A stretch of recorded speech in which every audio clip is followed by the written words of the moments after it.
I started the rescuing of the animals in 2013 when I just started pulling the egg battery hens from the egg farms.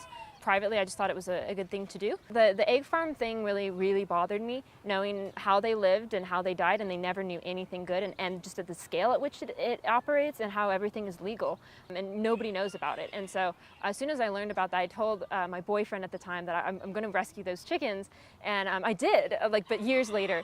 And so I just went to the egg farm, and I just wanted to give them something good in the world. The sanctuary part I started, but Alice had her own little rescue going on where she was really good at rehoming. And so it was just when we partnered that it became big.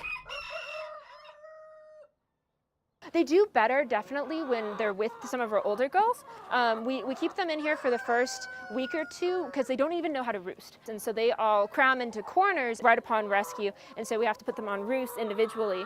Roosters in our society, there really is very little hope for. And so by rescuing these girls, you also circumvent the chance that you're going to be getting a rooster.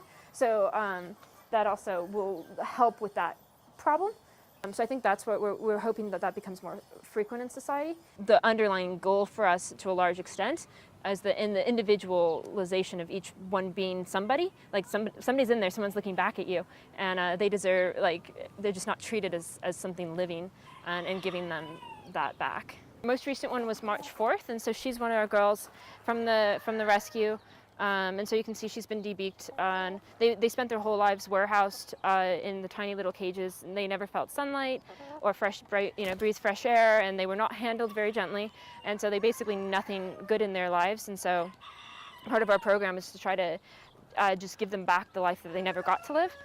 Why are you creating more life, like breeding, when these girls could just use a happily ever after in someone's backyard where they can feel sunlight? It's more knowledge, I think, than it is work. Just knowing how to feed them, how to take care of them, predator protection. And once you kind of get the basics down, they're definitely less work, I think, than a dog and a cat. They are not that much work as long as you know what you're doing. If you're interested in getting chickens, try to give these girls a second chance, because the more we're able to place, the more get homes, the more they get out. Because if they're not here, they're dead, basically.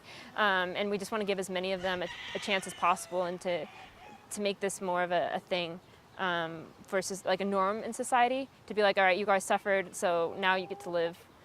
You get to retire instead of you get to die. Our Instagram is Little Red Birds with an S, and then I think the Facebook page is Little Red Bird Sanctuary, and it has the logo with the black and red logo.